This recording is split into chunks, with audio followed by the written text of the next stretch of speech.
السلام علیکم ورحمۃ اللہ وبرکاتہ۔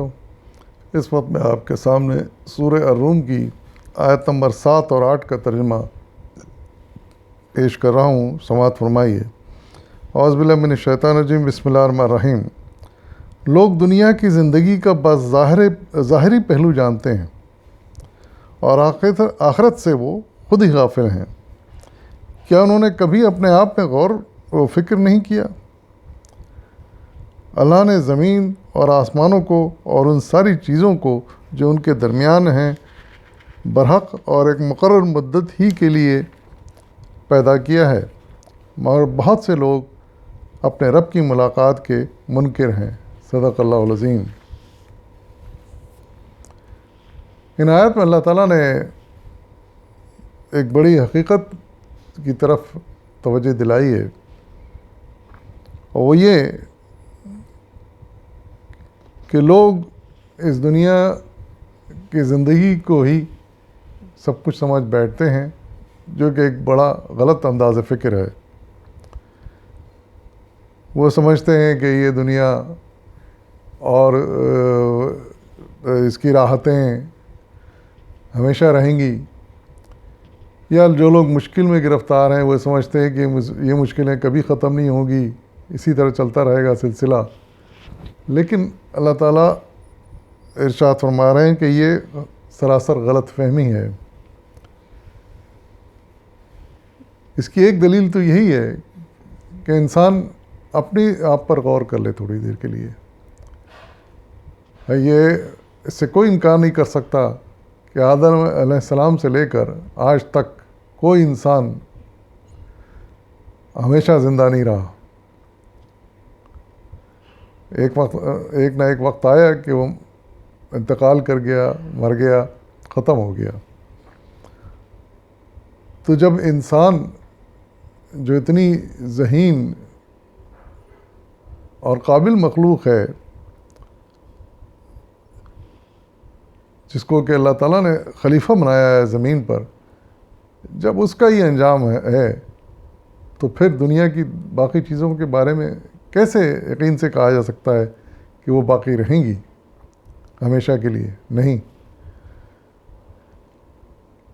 اللہ تعالیٰ پھر آگے ارشاد فرما رہے ہیں کہ یہ بالکل سراسر غلط فہمی ہے اور اس کی اصلاح انسان کو کر لینی چاہیے۔ یہ انسان تو کیا، یہ زمین، آسمان اور ساری چیزیں یعنی پوری کائنات جو اللہ نے اس وقت بنائی ہوئی ہے، یہ سب ان میں ہر چیز ارشاد فرما رہے ہیں کہ ایک مقررہ مدت کے لیے ہے۔ یعنی ہر چیز کی ایک مدت مقرر ہے، انسان کی زندگی کی ایک مدت مقرر ہے۔ اسی طرح کوئی آبادی ہو انسانوں کی، اس کی ایک مدت مقرر ہے۔ کوئی کھیت کھلیان ہو، اس کی ایک مدت مقرر ہے۔ غرض کہ اس دنیا کی بلکہ اس کائنات کی ہر چیز کے لیے ایک مدت مقرر ہے، اور اس کے بعد وہ ختم ہوگی۔ یہ اللہ تعالیٰ کا فیصلہ ہے۔ اور اس کے بعد پھر اللہ تعالیٰ ایک نئی دنیا، ایک نئے نظام کے ساتھ، کچھ نئے اصولوں کے ساتھ اللہ تعالیٰ وجود میں لائے گا، اور وہ اس سے بڑی مختلف ہوگی۔ اور وہ وہی وقت ہوگا جب اللہ تعالیٰ سے ہم انسان جا کر ملیں گے۔ اچھے لوگوں کا وہاں استقبال ہوگا، ان کو پھر نئی زندگی جو ملے گی بڑی آرام دہ مل جائے گی، ہمیشہ کے لیے مل جائے گی، وہ ہمیشہ کی زندگی ہوگی۔ یہ بھی اللہ کا وعدہ ہے۔ اور جو برے لوگ ہوں گے ان کو ان کے گناہوں کے حساب سے، جرموں کے حساب سے ان کو سزا ملے گی۔ یہ بھی اللہ کا وعدہ ہے۔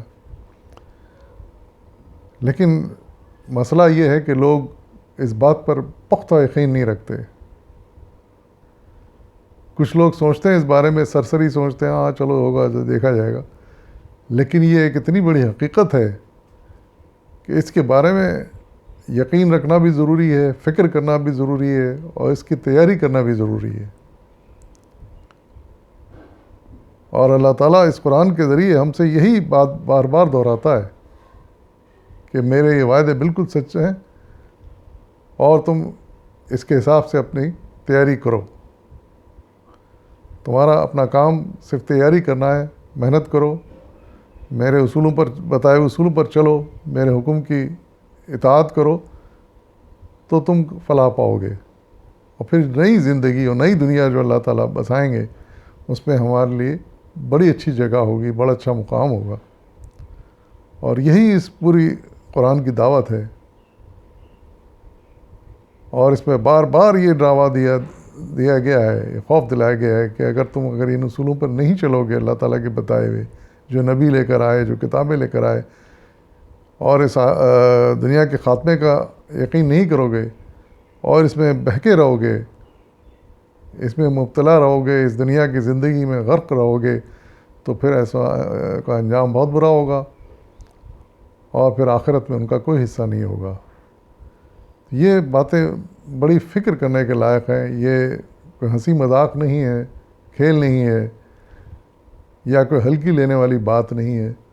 یہ وہ بات ہے کہ جس پر ہمارے انجام کا انحصار ہے، ہمارے آئندہ آنے والی زندگی کے انحصار ہے جو ہمیشہ کے لیے ہوگی. اللہ تعالی ہم سب کو اس بات کی توفیق عطا فرمائے کہ ہم اس پر غور کریں، یقین کریں اور اس کی پوری طرح تیاری کریں، اس آنے والے نئے زندگی، نئی دنیا کے لیے تیار ہو جائیں. وآخر دعوانا والحمد للہ رب العالمین.